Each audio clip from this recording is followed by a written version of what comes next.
Hey peoples, this is another movie review of the movie Inside Man Most Wanted.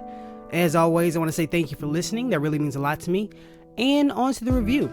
So Inside Man Most Wanted is a sequel, not a reboot, it's a sequel to the Inside Man movie in 2006, starring Denzel Washington and Clive Owen.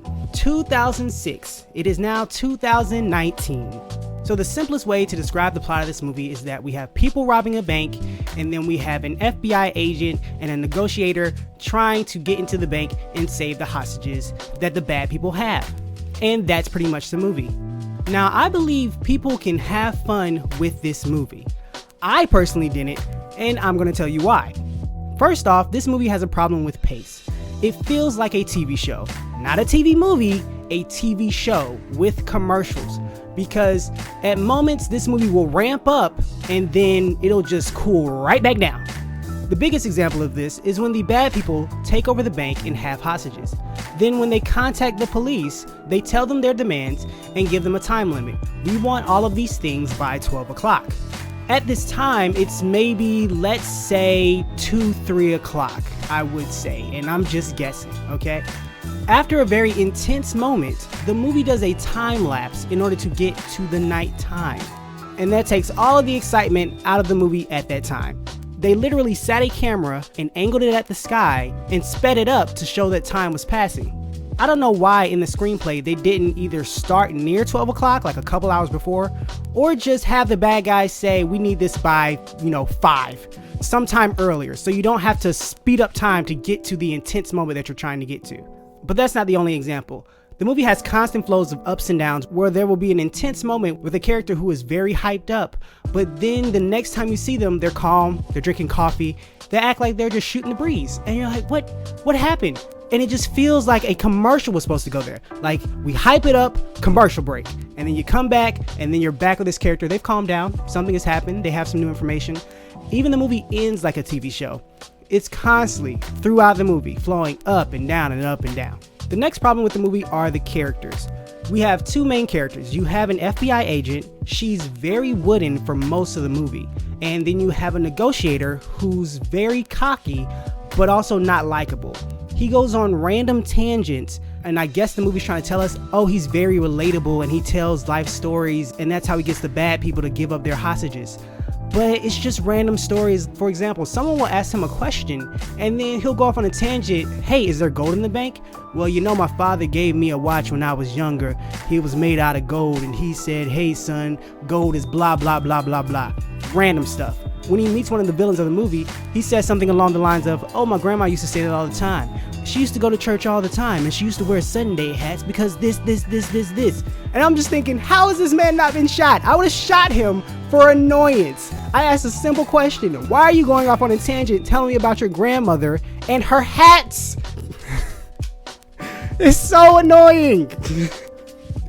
But my biggest problem of all, and the most annoying issue in this movie, is character decision. That includes dialogue and action.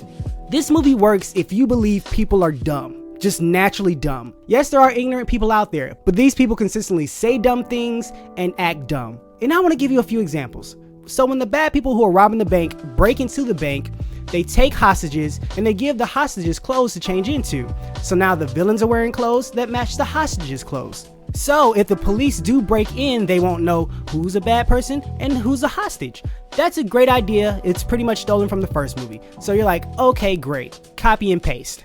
The issue is, and I guess this is a small spoiler, when the police do break in and they do come in contact with the people wearing the same clothes, the negotiator will look at a person like, hey, come here, put your hands up. And then he'll look at their face, I guess you're okay. Go with the police. Then they get to a bad guy and his back is turned. So then the cop says, hey, turn around slowly. As he's turning around, he's holding money in his hands. And then they shoot him. I'm like, what? The plan was to blend in with the people. Why are you stealing money at this time? They haven't even touched money throughout the movie.